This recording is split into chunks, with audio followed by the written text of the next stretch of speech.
আসসালামু আলাইকুম। ওয়ালাইকুম আসসালাম রহমতুল্লাহ বরকাত। সম্মানিত শায়েখ, আমি বাংলাদেশ ময়মনসিংহ থেকে বলছি। বলুন। যে সম্মানিত শায়েখ, আজকে আমার প্রশ্নটা হচ্ছে মালিকুল মউত সম্পর্কে। মালিকুল হুম। মউত সম্পর্কে আমি আমাদের দেশে একজন আলোচকের মালাকুল মত আলোচনা। না বলে মালাকুল মত বলবেন, হ্যাঁ। মালাকুল, জি। হ্যাঁ, মালাক মানে মালাকুল, ফেরেশতা। মালাকুল মত। জি শায়েখ। মালাকুল মউত সম্পর্কে একজন আলোচক আলোচনা করলেন যে এরা অনেকজন হন আর কি, যে এক এক সময় এক একজন যান কবজের দায়িত্বে থাকেন।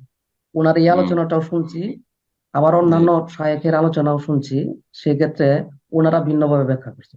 এখন আমার প্রশ্নটা হচ্ছে যে একই সাথে যে মালাকাল মাউত ভিন্ন ভিন্ন জায়গায় ভিন্ন ভিন্ন মালাকাল মাউত কি আপনার যান কবজ করে কিনা, নাকি হুম। একজনই যান কবজ করে? জাযাকাল্লাহ কোরআনে খাইর। কারিমে মালাকুল মত সম্পর্কে কোরআনে কারিমে এক বচনে এসেছে, কুল ইয়াতাওয়াফাকুম মালাকুল মাউতিল্লাযী ওয়াক্কালা বিকুম সুম্মা ইলা রাব্বিকুম তুরজাউন।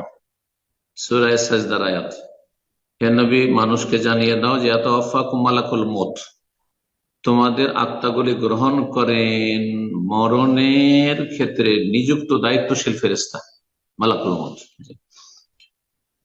তো এক বচনও উল্লেখ করা হয়েছে, আবার অন্য আয়াত রয়েছে যে তাওয়াফাতহু রুসুলুনা, আমার দূতগণ।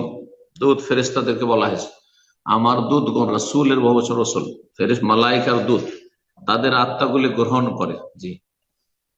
তো আর আল্লাহ রাব্বুল যেহেতু নির্দেশ দাতা, এই জন্য আল্লাহর সাথে সম্পৃক্ত করা হয়েছে। আল্লাহ ইয়াতাওয়াফাল আনফুসা হিনা মাউতিহা আল্লাতী লাম তামুত ফি মানামিহা, সূরা জুমারে রয়েছে। তো আল্লাহ রাব্বুল নির্দেশ দাতা, আর মালাকুল মত যিনি প্রধান, তিনি এই ডিপার্টমেন্টের প্রধান, যিনি তিনি, আর তার আন্ডারে অসংখ্য ফেরেশতা মালায়েকা রয়েছেন যারা এই কাজে নিয়োজিত রয়েছেন। এটি ওলামারা বলেছেন। আল্লাহ তাআলা আলাম। জি।